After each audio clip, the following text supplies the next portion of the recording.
इतने में कुटिल नियत प्रेरित पड़ गए सामने धर्मराज। टूटा कृतांत सा कर्ण कोप पर टूट पड़े जिस तरह बाज। दोनों का विषम युद्ध मगर क्षण भर भी नहीं ठहर पाया।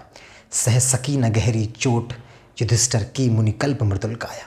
ये बात है उस समय की जब महाभारत के युद्ध में जिस दिन कर्ण को सेनापति बनाया गया भीष्म पितामह के बाद, और वो जब युद्ध के मैदान में आए तो उनके सामने युधिष्ठिर आ गए और युधिष्ठिर को कुछ ही क्षणों में उन्होंने ज़मींदोज़ कर दिया। और इसके बाद वह उनको हराने के बाद उनका अपमान नहीं करते, उनसे कहते हैं कि भीरु नहीं कोमल कहकर ही प्राण बचाए देता हूँ। भीरु मतलब डरपोक, मैं आपसे डरपोक नहीं कह रहा हूँ। भीरु नहीं कोमल कहकर ही प्राण बचाए देता हूँ। आगे के लिए मैं एक युक्ति भी सरल बताए देता हूँ। हे धर्मराज सेविये धर्म आप कहीं निर्जन वन में। वो कहते हैं आप साधु व्यक्तित्व हैं, आपका युद्ध में क्या काम है? आप किसी निर्जन स्थल पे जाइए, किसी वन में बैठिए, तपस्या कीजिए, धर्म का झंडा ऊंचा कीजिए। हे धर्मराज सेविये धर्म आप कहीं निर्जन वन में। क्या कर्म साधुओं का कहिए इस महाघोर घातक रण में। मत कभी छात्रता के धोखे रण का प्रदाह झेला करिए। जाइए नहीं फिर कभी गरुण की झपटों से खेला करिए। कर्ण कहते हैं कि क्षत्रिय हूँ तो आप युद्ध कर लेंगे, इस धोखे में कभी रण में मत आया कीजिए, जाइए। और इस प्रकार वो युधिष्ठिर को मुक्त कर देते हैं। बात यहीं तक सीमित नहीं है। जो सहदेव युधिष्ठिर नकुल भीम को बार बार बस में लाकर छोड़ दिया उसने भीतर से कुछ इंगित पाकर। युद्ध में ऐसा नहीं हुआ था कि सिर्फ एक ही बार ऐसा हुआ, कई बार ऐसा हुआ कि जब नकुल, सहदेव, युधिष्ठिर, भीम सभी उनके सामने आए और कुछ ही क्षणों में परास्त हुए। सभी को ज़मीन पर बिछा के उनकी गर्दन पर तलवार रख कर कर्ण ने कुछ भीतर से इंगित पाकर, कुछ सोचकर उन सबको छोड़ दिया।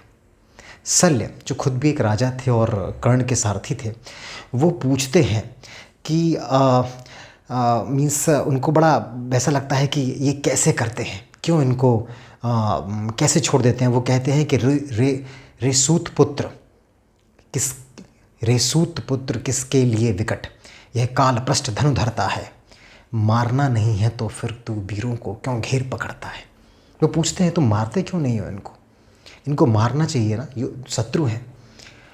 कर्ण उत्तर देते हैं कि यह देह टूटने वाली है, इस मिट्टी का कब तक प्रमाण।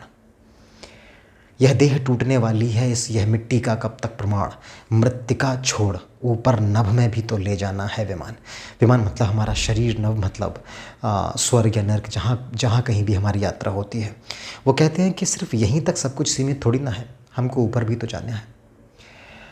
कुछ जुटा रहा सामान खमंडल में सोपान बनाने को।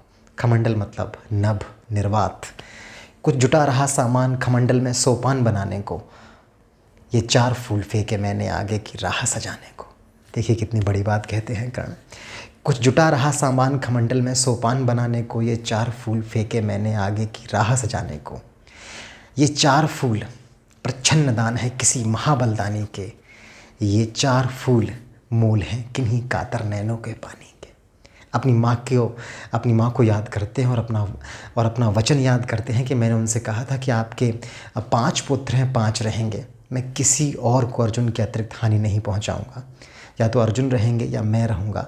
इस प्रकार जो आपके 5 पुत्र हैं वो सदैव 5 ही रहेंगे।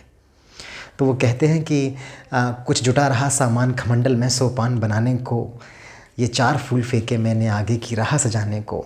ये 4 फूल प्रच्छन्न दान है किसी महाबलदानी के।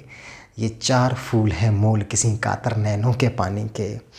समझोगे नहीं शल्य यह कर्तव्य नादानों का है। यह खेल जीत से अलग किसी मकसद के दीवानों का है। जानते इसका स्वाद वही जो सुरा स्वप्न के पीते हैं। दुनिया में रहकर भी जो दुनिया से अलग खड़े हो जीते हैं। इस वीडियो के माध्यम से मैं सिर्फ महावीर और महादानी कर्ण के कुछ कैरेक्टरिस्टिक्स आप तक लाना चाहता था। उम्मीद है आप इनको पसंद करेंगे। जय श्री राम।